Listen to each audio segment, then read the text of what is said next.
हमारे सुशीला किरण के गीत में आप सबका बहुत बहुत स्वागत करते हैं, वेलकम करते हैं और अभिनंदन करते हैं। आज आप लोगों को बहुत सुंदर राखी गीत हम लोग सुनाने जा रहे हैं। जो तीज राखी आ रही है, सब अपने मायके जाने को जिद करती हैं। पति रोकता है लेकिन वो जाने को एकदम जिद करती हैं। आप लोग जरूर सुनिएगा इस गाने को, पूरा उसी के ऊपर है।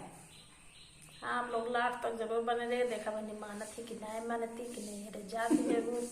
और देखा काव काव पूछा था, काव काव बतावत थी कि हाँ एक कई लिया एक खाना बना लिया। यही सबके ऊपर बहुत धमाकेदार गीत बा। तो आप सब लास्ट तक जरूर सुनिए। हाँ, औरत है उस माने गए राखी क्यों भाई नहीं मान सकते बिना गए, चाहे घरे सब उपवास है सोए तो जाओ भाई जा भैया बहनी का जावे ना। तो हमें आप सब सुने गीत के माध्यम से। रक्षाबंधन गीत, और कमेंट में जरूर बताइएगा कि हम लोगों का गीत आप लोगों को कैसा लगा। चलिए हम लोग सुनाते हैं। रखिया हमारी मायरिया हम तो जाब करब। रखिया हमारी मायरिया हम तो जाब करब। रखिया हमारी मायरिया हम तो जाब करब। चाहे तू मरबा पिया चाहे बरियौबा हम तो जाब करब। चाहे तू मरबा पिया चाहे बरियौबा हम तो जाब करब। रखिया हमारी मायरिया हम तो जाब करब। रखिया हमारी मायरिया हम तो जाब करब। चाहे तू मर पिया चाहे डरियावा हम तो जाब करब। जब तू ही जाबू दाना अपने नैहरवा हम कैसे रहब। जब तू ही जाबू दाना अपने नैहरवा हम कैसे रहब। कैसे बनाइब खाना कैसे के खाइब हम कैसे रहब। कैसे बनाइब खाना कैसे के खाइब हम कैसे रहब। रखिया हम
रखिया तिथिया हमारा मायरिया हम तो जाबे करब चाहे तुमर बापिया चाहे गरिया हम तो जाबे करब चाहे तुमर बापिया चाहे गरिया हम तो जाबे करब।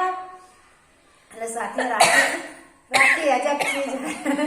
चाहे झगड़ा घर में हो जाए, लड़ाई कितना घर में झगड़ा हो जाए होए, राखी में जाए टाइम हमारे घरे बहन सब रोकत है, लेकिन अब रोके रुको बहन कारण जा मौज के बहनी सब जाए रक्षाबंधन आए साल भर में एक दाएं आवत है। हाँ साल भर कितनी बहन बिटिया मिलत भी सब अवश्य कहाँ मिला है हरदम। तो आप सबका गीत कैसे लगे कमेंट के माध्यम से जरूर बताइए। फिर मिलेंगे अगले गाने के साथ, तब तक के लिए